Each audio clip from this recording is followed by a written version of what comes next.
Hi, this is Allison Lee Rosenfeld, and you may know me as the voice of Bonnie from Pokemon, and you are watching Anime Egotists. Will you please take care of my big brother? Happy watching! And welcome back to the Anime Egotists, where our chibi anime spin-off is probably more canon than the original series. Well, it does follow what happened to us in college more accurately, so I'd say so. That's a horrifyingly true statement. But anyways, my name's Alex, and I think Samurai could take Vikings. Reese doesn't agree with me, but what does he know? I don't know, I think it'd be a very close fight, and I'm Richard. That's right. And we're back to talk about anime, because why else would we be here? But that's the thing. We've been watching anime for so long, there are times I kind of forget. Why are we doing this? Why are we putting ourselves through watching anime?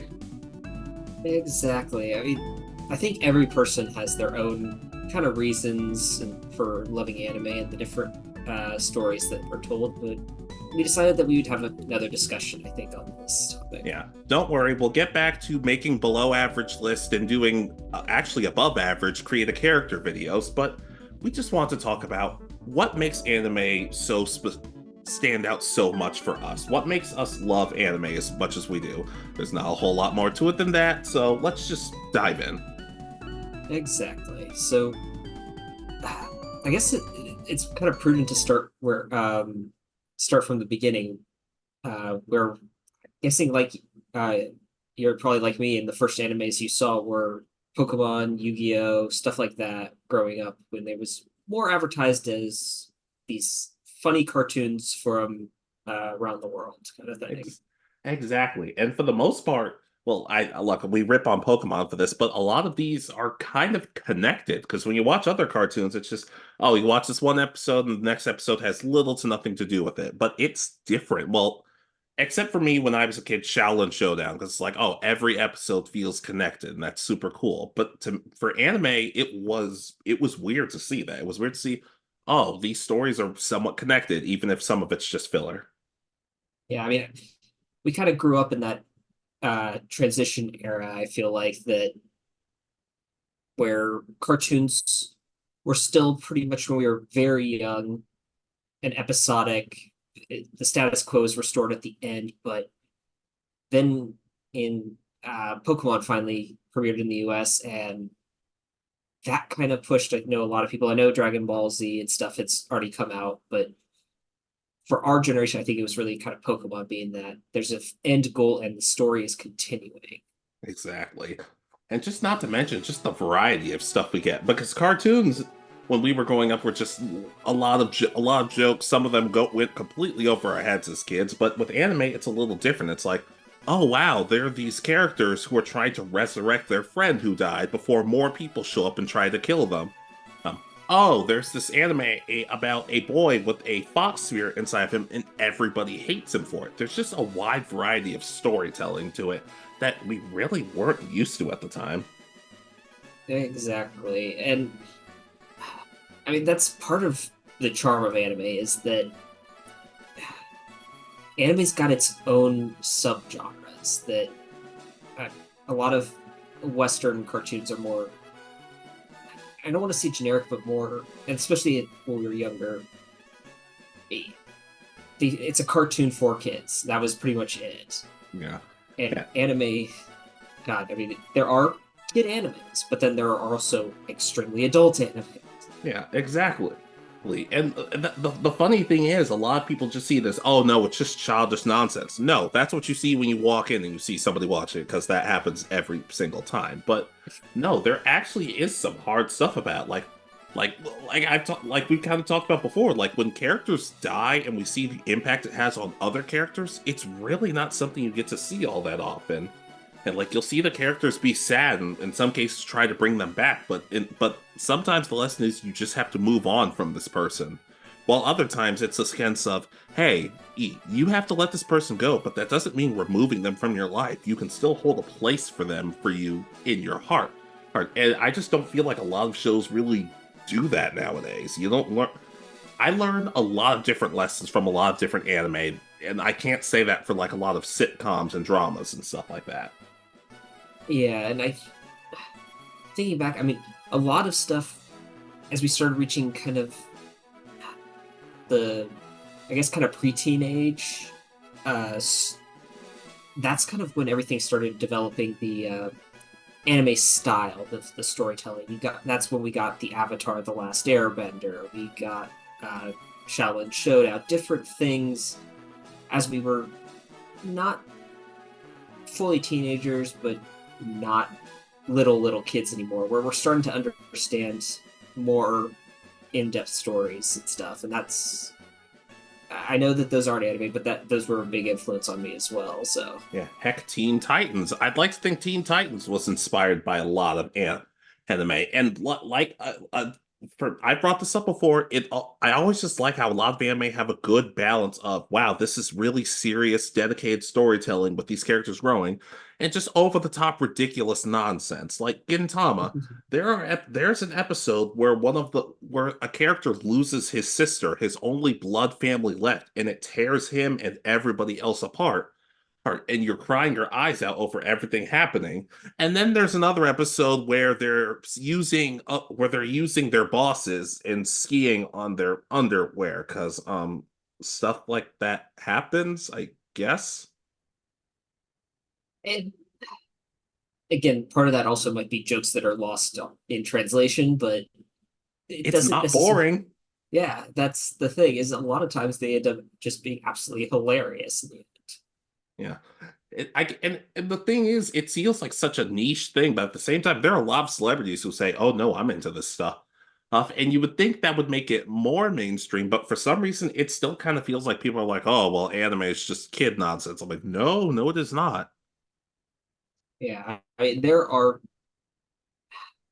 as I said, you can find almost every genre of show, TV, uh, anything you could imagine. You could probably find an anime that's talked about the topic. I mean, I personally love sci-fi and fantasy stuff. I know you're more to the slice of life sitcom style of anime, so it's um, just, I mean, that kind of covers 90% of US TV that we create. But I know that there are political dramas. There are um, murder mysteries. There are horror anime that, from my understanding, if you're like horror, really good stories to watch. Yeah, and for me, slice of life is kind of like, look. High school was not exactly the easiest for me, so I'd like to think, oh wow, there are other people who are like I kind of like to think to myself, wow, I think I could be friends with these people, or wow, these people are suffering just as much as I did. I'm kind of feeling for this. Now, there aren't a lot of college anime, at least not that from what I can know, but like that's it makes sense. They tailor to high school kids because high school kids will watch this stuff. Yeah, I mean there are a few. One that comes to mind, I believe, is Uzuki-chan wants to hang out. I think is follows them as college students, but other than that, I don't can't think of any others. But I know that there has to be more. It's I think I know the show you're talking about, and it's one of the few shows that I can honestly say, yeah, I still haven't seen this yet. And sadly, it does. I understand what you mean, but it is kind of the show I'm like, I'm not sure I love this, but I get it.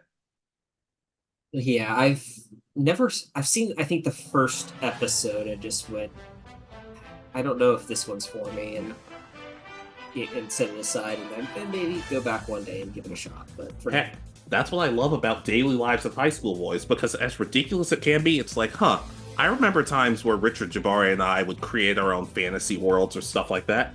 Heck, I remember the time when I came up with a story and nobody else liked it, so I went off on everybody. I remember a time when somebody's pants probably came off at the wrong point, which is enough. Which let's not think about the phrasing of that too much, but just I don't know, the people who make these shows, they feel like actual people. These are the types of stuff you and your friends, the stories you and your friends would have. yeah, and yeah, as I said, slice of life has never really been my most interesting choice for anime, but I've watched a handful of different anime that kind of fall into this, and they can be really enjoyable. I mean, I watched God, or in High School Host Club. I don't know if that's fully slice of life. It kind of is. It's got its own kind of Might as weird well. category, and some other ones like it. So I can definitely understand the appeal. There are a lot, especially because you can change the setting and still tell the daily life of somebody, and that's pretty much what slice of life is supposed to be. Oddly enough, there is a manga called Daily Lives of High School Girls, but there's no connection whatsoever. So I'm just like, oh, what was the point? I mean, at least have the characters show up in the background, kind of thing. Something like that. And I guess, and you brought it up, like you can change some stuff around, but like, and it's like I said, I've talked about before. Whenever people say, "Oh, well, Fairy Tail is just a ripoff of this show," or Black Clover is just a ripoff of this other show, I'm like, I don't need the shows to be 1000% different. I can have two shows that are very similar and still find a way to appreciate them. Now, if every anime was the exact same, then I would get sick of it. But I don't think there's any problem with shows being similar. If you like one show for doing one thing and you like another show and you hate another show for doing the same thing, I don't know. That doesn't fully gel with me.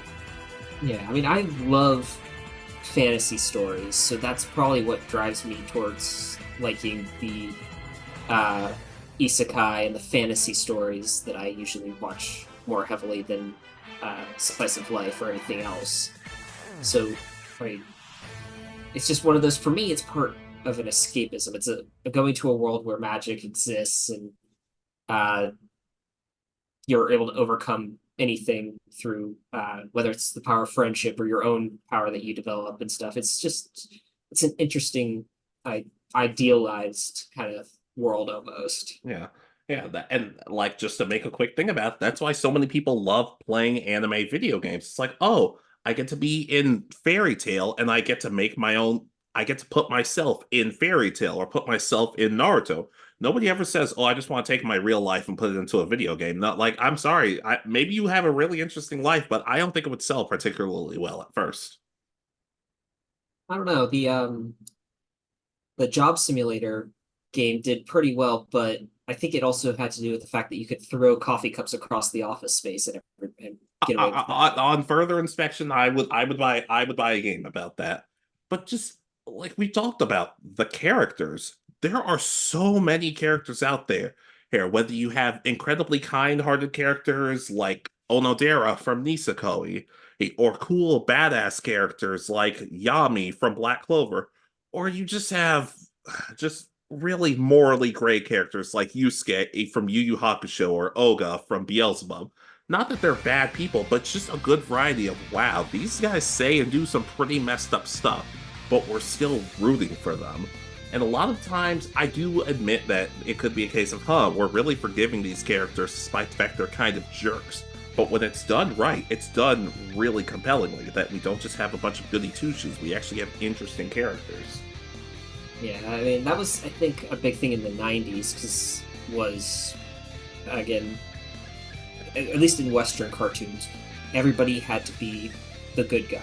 You couldn't root for the bad guy or someone who gets things done at any cost.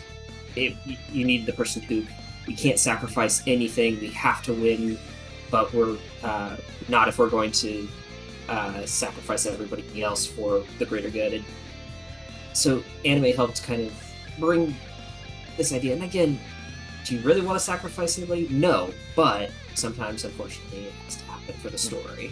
Heck, one of the biggest lessons I learned from anime is sometimes you can't run away. You can be strong. You can be strong and stand up for yourself, and that's a great message that I learned mainly from Naruto. But I learned from Gintama, from Katsura of all people. He says, "As hey, like it's important to win your battles, but at the same time, it's okay to run away." Hey, sometimes in war and in life, it's better to run away and have everybody fight another day rather than just keep pushing.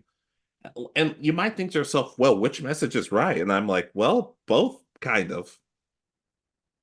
Yeah, especially because it seems like that's almost, I don't know. I was gonna say almost the same message, but it's the the way I'm thinking of it is Naruto's message is that to keep fighting, and the other message is to live to fight another day. It's very Exactly. similar with messages. If you know that you will be able to succeed if you try again, then take the time to step back and fix it and get ready Exactly. to do it again. And if you know Katsura well enough, you know that as that's a lesson he would tell you, but at the same time, you also kind of think to yourself, this idiot can't even tie his own shoes if he wore shoes with shoelaces. But I don't know, just the fact that you can kind of learn anything from these characters. Heck, there's an anime I'm watching right now where the villain is the main character, and I'm like, oh, this is kind of interesting.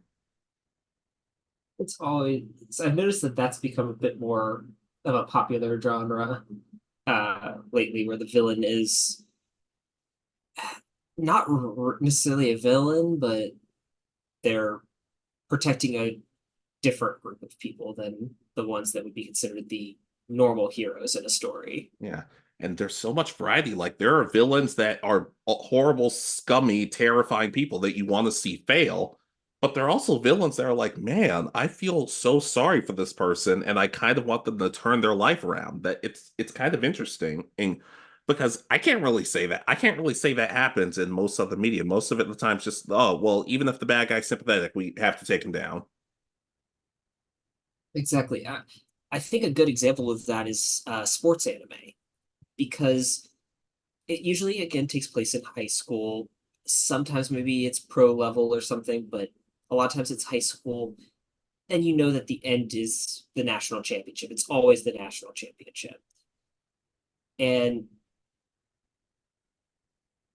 these they portray throughout whatever the game or the event is that they're going through, that there is this big rival or a big kind of bad on the other team. And a lot of times when they lose and get knocked out of the tournament, you see this person break down because it's, I don't know, you feel bad for them, but you also know that this is competition and they each had to try to do their best to make it to this team. Exactly. It's especially weird when you actually start pulling for the villain, which is, I'm sure, something we can talk about another day. Hey, but it like Persona 5 is a perfect example. Oh, Richard, you've been through the anime. None of these villains are good people. All of these villains are horrible, scummy, even sadly realistic people who you want to see get their comeuppance, or maybe even worse than that. But in Persona, I've talked about him before in Persona 5 Royal. Well, the main villain, you kind of see his side of things, and you kind of think to yourself, I'm sorry, who's the good guy in this scenario? Because it's not the Phantom Thieves. I'm sorry, I can't root for them in this. Yeah, that's I think the mark of a modern good villain is someone who isn't necessarily so evil that you have to root against them. It's someone who is doing something for their own group, or they have a good reason for doing it. And is it right for everybody? No. And that's, I guess it kind of mirrors real life. There's not any good way of doing everything. Exactly. Hey, but that, like, I don't know. I don't know. And I know I keep harping on it, but whenever people say, oh, it's just kid stuff, like almost nobody in my family gets this. And that's fine. But at the same time, it's like, there is stuff to this.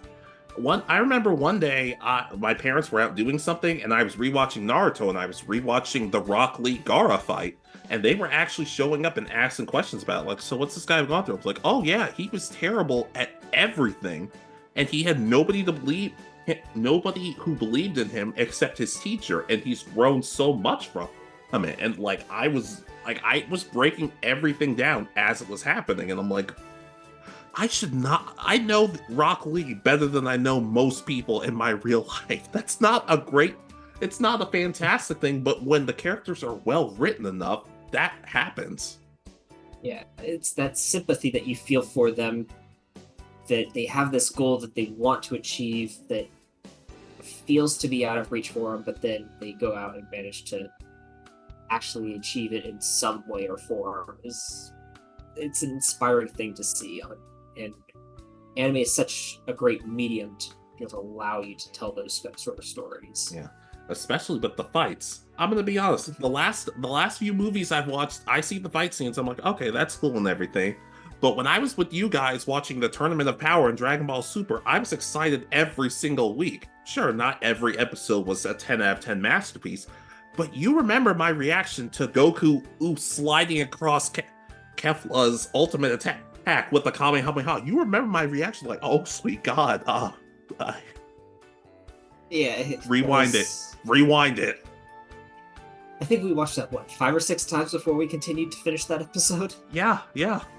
And the music was done really well because we're getting the Ultra Instinct theme at this time, I think. It was so well done. Yeah. I just, like, the fights in particular, even if you know somebody's getting stopped, even if you think to yourself, oh, well, this fight's probably not going to go well for one of these characters, but it's still going to be cool. And since we're kind of spreading things out about these when in the tuning exams, when we see Shino versus Zaku, we don't know that much about Shino, and the fight is pretty one-sided. But just the idea that this guy's like, oh yeah, I had this all planned from the start. Or sure, I had an ace up my sleeve, but I actually had 2 aces up my sleeve, and we're just like, oh sweet God, this normally you would think, oh no, the 2 people being even is fun, but sometimes just a straight up destruction of somebody's like, yikes. Exactly. And again, it doesn't work in every story, but it works well in a lot of anime because usually the bad guy will leave, because it's usually the first fight, the bad guy leaves the good guy alive at the end, and the good guy has to go off and reach that next level to be able to fight the bad guy again. Yeah. And I guess there is a genre we've kind of been dancing around. There is an appeal to romance anime, because a lot of romance, like, it's unfortunate because I do think more shows could do the thing of, oh, let's show these 2 actually dating rather than these 2 ending up together and then the story ends. But it does teach you about compromise. You're not always going to be right. You need to kind of learn to say you're sorry and be the bigger person. Now, sadly, a lot of romance anime just has one person apologize, whether they did anything wrong or not. But it still teaches you something in that regard. And heck, it even teaches you you're going to get rejected. You're going to get hurt. But you can't let that stop you from enjoying your life. Exactly. And I mean, there's also all sorts of anime, like Watamote and stuff, where they recover or it's about trying to come out of the shell and reach a point where you can make friends or date someone or all this stuff, which is interesting because I don't know too much Western media that deals with, I guess, mental illness or social anxiety as much as anime seems to. I did not think you were going to be the one to bring up Watamote, but yes, it is a very relatable show, like for anyone with social anxiety.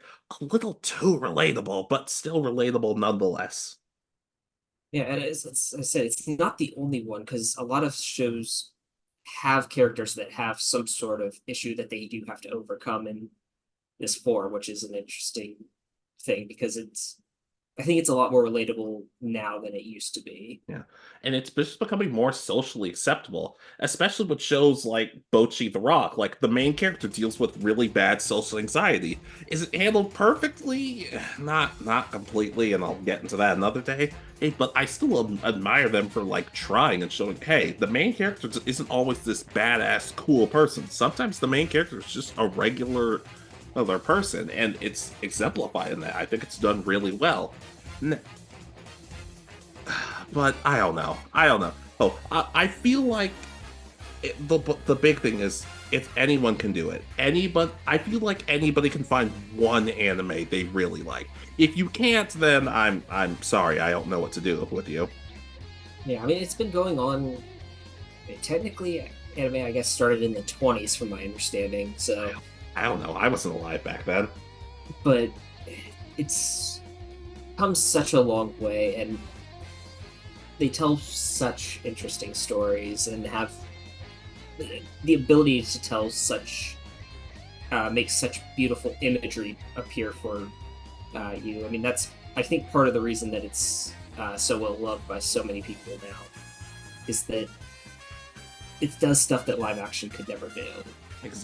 Exactly, and it's speaking of that, it's the reason why so many live action movies just don't work. Some stuff just does not translate to either an American audience who thinks this is just, oh, it's just another regular movie, like some of the beautiful stuff you see in anime just doesn't work as well in live action, and it's nobody's fault. It's just how it works for right now. Yeah, I think again, you said it very well that it's probably maybe our CGI or whatever isn't up to the standard needed to be able to make the necessary stories and images come out. We've seen just way too many times where they make a bad anime adaptation because of the lack of ability to use good effects. And I think that causes a lot of issues. Yeah, it's just the idea that every anime has its own. A lot of the best anime have their own kind of style to them. Like, look, we've talked about Soul Eater before, but it's one of the most unique looking and kind of the unique feel of a show.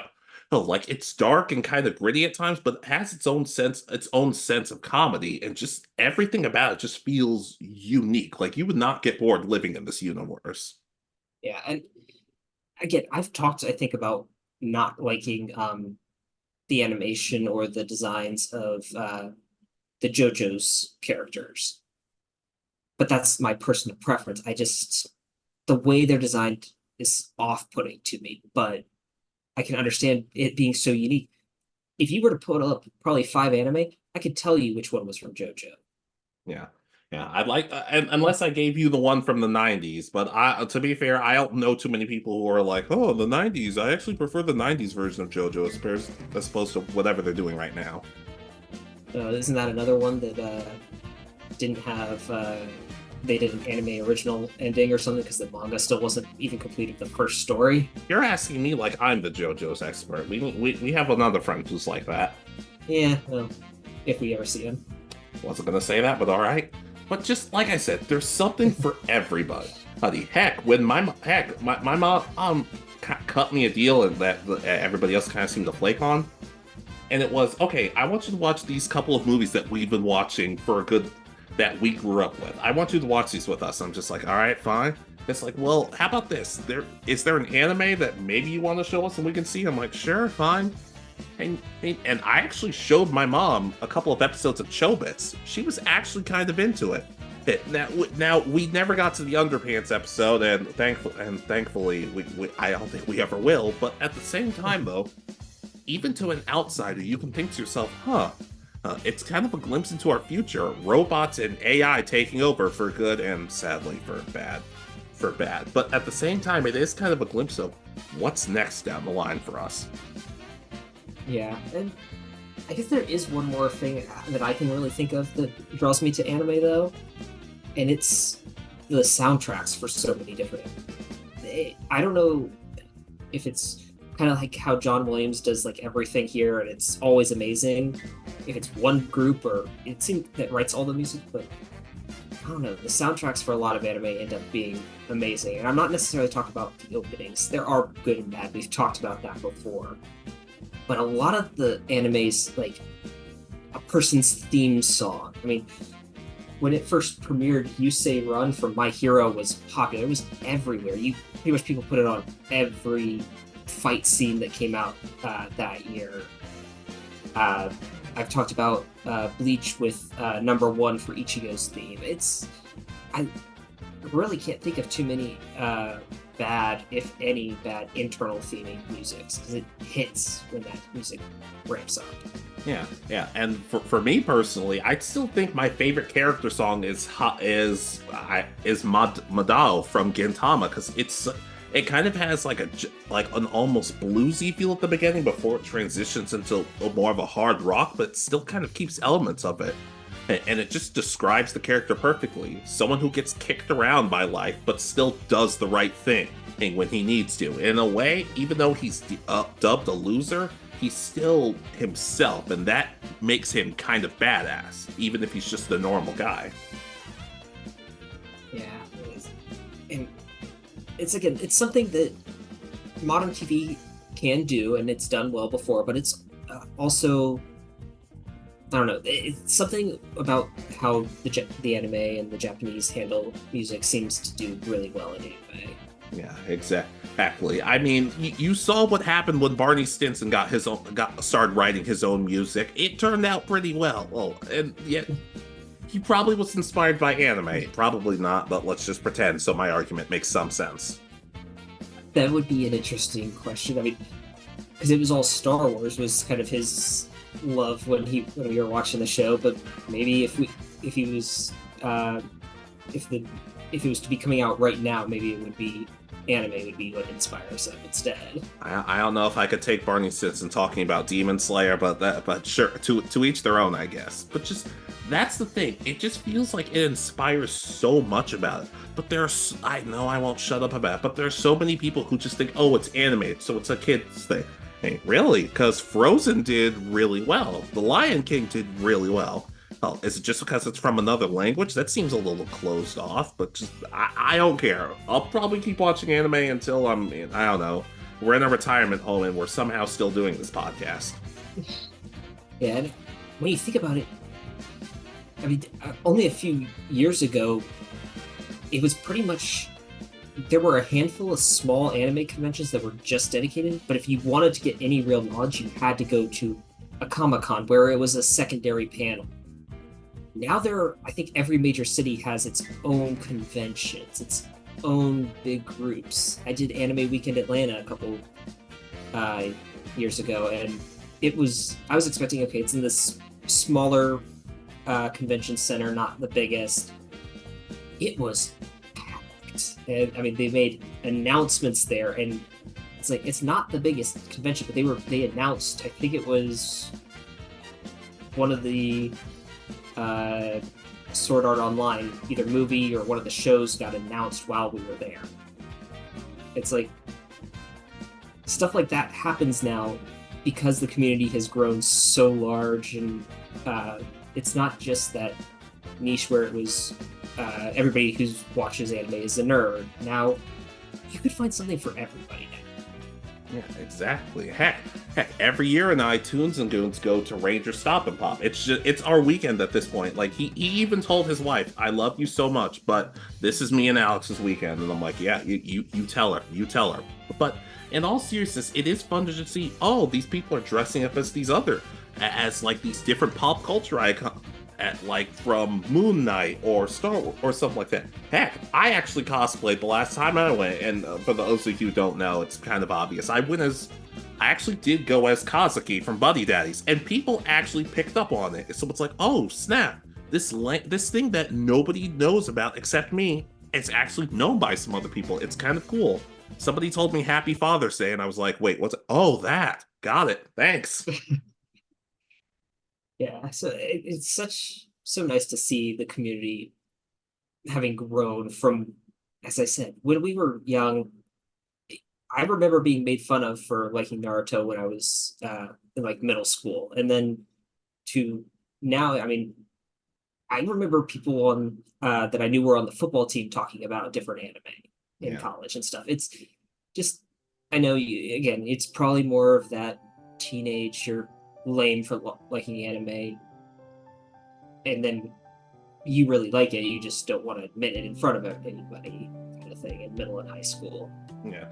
Nowadays, you just get made fun of for the anime you watch, not liking anime in general. But that's a different problem.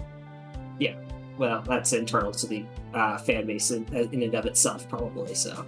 Oh, you like Buddy Daddies, but you hate Spy Family? No, I've never seen Spy Family. Why are you making fun? Go away. Yeah, it's one of those that he may give a shot or he may not. It just sort of depends. Maybe not. Like I said, I am watching new things, but I also have to watch some old stuff for an upcoming video that I'm sure we'll do at some point before the sun burns out. Yeah, I think we're both doing research for that one. Exactly. But just, I don't know. I'm running out of things to say without repeating myself, but just that's what anime is. It's a little bit of everything, so everyone should find something they enjoy in it. The characters, while morally gray sometimes, are for the most part interesting, and there's just nothing like it. Like I won't necessarily get the most excited about, oh, there's a new superhero movie coming out. Like, oh, okay, like sure, that's fine, that's cool. But the second they tell me, hey, a new Dragon Ball anime is coming out, you know I'm gonna be right there. Exactly. And that's the thing. They can make things that are old new, and that's such a nice thing that I like about anime. I know remakes can be a cop out, but I don't know. Anime has had its own issues that sometimes remakes are actually required. Yeah, exactly. And we just want to talk about anime in a positive light, which we generally try to do, even if every now and then we do get like, ooh, this that doesn't work for me, brother. But just celebrating anime, because honestly, well, without it, we wouldn't have a job right now. Exactly. So, you ready to wrap this up? I think so. So, ladies, gentlemen, and others, what are some of your reasons that you watch anime? Tell us some of your favorites, whether we've seen them or not. And just what would you do to convince someone to give it a chance? Obviously, not twisting their arm and shoving it down their throat, but just how would you sell somebody on it? And if you can't, that's fine. Just do your best to love anime and just be good to each other. Yeah. I mean, if you want to go back in the past and talk about what first drew you to anime, like we kind of started this video with, we'd love to know a bit more about how you learned to fall in love with anime. Yeah, and you're not lame for liking anime, and don't let people tell you that. There's nothing lame about anime except Excalibur, but that's his problem, not ours. So, yeah, but just let us know, be good to each other, and we'll see you next time. This has been Alex. And Richard. And you have been listening to Anime Egotists. Good night, and peace easy.